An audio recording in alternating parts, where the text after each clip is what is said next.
Gibran Rakabuming Raka membantah terlibat kasus korupsi bantuan sosial yang menyeret mantan Menteri Sosial Juliari Batubara. Sebelumnya Gibran diduga memberi rekomendasi pengadaan kantong bantuan sosial ke PT Sri Rejeki Isman atau Sritex.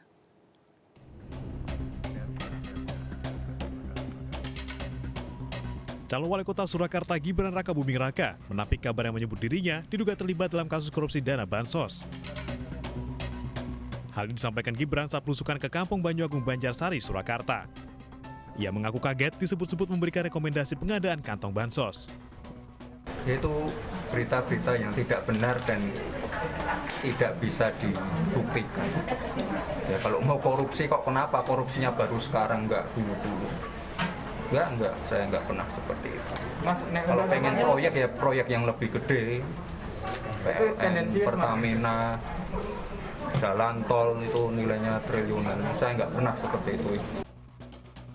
Nama Gibran disebut-sebut ikut merekomendasikan PT Sri Rejeki Isman atau Sritex dalam pengadaan goodie bag bansos untuk Kementerian Sosial. Kabar ini mencuat usai mantan Menteri Sosial Juliari Batubara ditangkap dan menjadi tersangka dalam penyelewengan dana bansos COVID-19.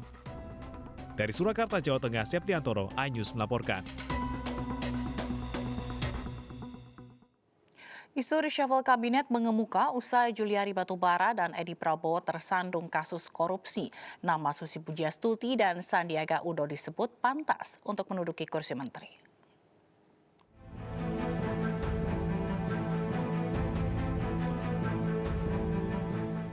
Perombakan kabinet ditunggu-tunggu beberapa pihak pasca dua menteri Juliari Batubara dan Edi Prabowo tersandung kasus korupsi bansos dan ekspor benih lobster. Dua posisi menteri kosong, yakni Menteri Sosial dan Menteri Kelautan dan Perikanan, usai kedua petingginya ditahan penyidik Komisi Pemberantasan Korupsi. Beberapa nama disebut-sebut pantas mengisi jabatan di Kementerian Kelautan dan Perikanan, diantaranya Susi Pujiastuti yang juga pernah menjadi orang nomor 1 di KKP. Selama menjabat, Susi Pujiastuti melarang ekspor benih lobster yang kini menjerat Edi Prabowo. Nama petinggi Partai Gerindra, Sandiaga Uno, juga disebut-sebut akan menggantikan Edi Prabowo di Kementerian Kelautan Perikanan. Nama Sandiaga Uno dianggap memiliki peluang menggantikan Edi Prabowo karena sama-sama kader Partai Gerindra. Nama Tri Risma hari ini disebut pantas mengisi kursi Menteri Sosial. Tri Risma hari ini pernah menyebut memiliki jabatan sebagai menteri merupakan amanah yang berat. Meski demikian, Risma menyatakan akan menunggu arahan dari Ketua Umum PDI Perjuangan, Megawati Soekarno Putri. Beberapa pihak... Polda Metro Jaya menggelar apel persiapan pengamanan menjelang perayaan Natal dan Tahun Baru. Operasi dimulai pada 23 Desember.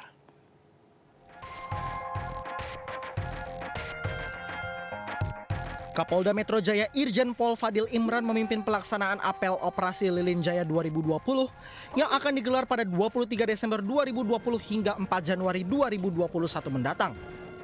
Sejumlah amanat dari Kapolri Jenderal Polisi Idam Aziz dibacakan oleh Kapolda Metro Jaya, termasuk diantaranya penegakan protokol kesehatan di tengah pandemi COVID-19 dan melarang seluruh kegiatan yang mengundang kerumunan selama masa libur Natal dan Tahun Baru 2021. Polisi juga akan menindak tegas para pelanggar protokol kesehatan dan pihaknya menegaskan tidak mengeluarkan izin penyelenggaraan keramaian selama pandemi COVID-19. Mudah-mudahan rangkaian pengamanan perayaan Natal dan Tahun Baru bisa terlaksana dengan aman damai. Melalui teman-teman wartawan, himbauan dari Pak Wagub tadi juga tolong disampaikan agar Polisi bubarkan kerumunan calon penumpang saat jalani rapid test di Bandara Internasional Soekarno-Hatta. Kami akan segera kembali usai jeda berikut.